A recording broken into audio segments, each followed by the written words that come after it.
greater than he. Did you hear how Jesus just qualified you? In other words, you have read about John the Baptist.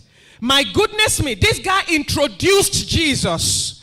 This guy said of Jesus, of whom I am not worthy to undo the latchet of his shoe. This guy faced Jesus face to face. God spoke through John the Baptist. John the Baptist heard the voice of God from heaven. This is my beloved son, in whom I am well pleased. Listen to him. This guy almost was face to face with God.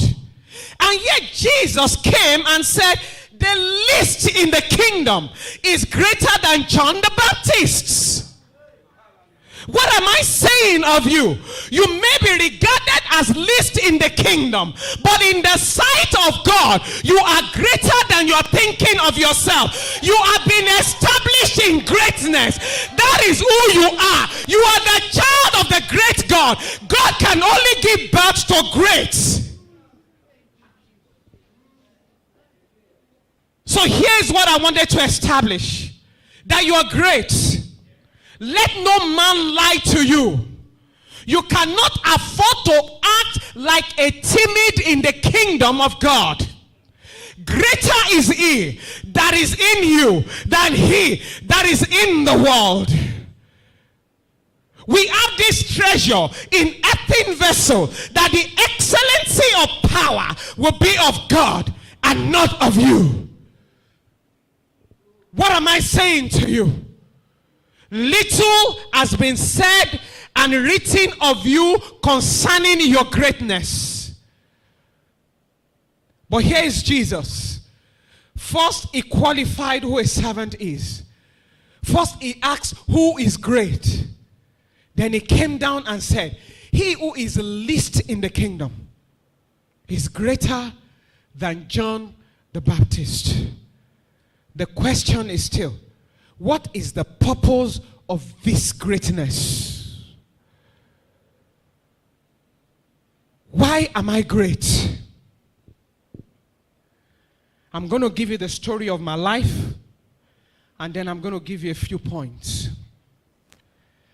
Because I want you to know that in God's economy, greatness means servanthood. In God's economy, greatness is synonymous with servanthood. Remember what he said. He said, do not be like those that are in the world. They lord over their people. He said, but you shall not be like that.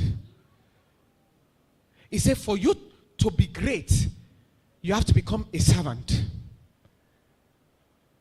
So this afternoon, you're going to keep hearing me use the word servanthood and service. Servanthood and service.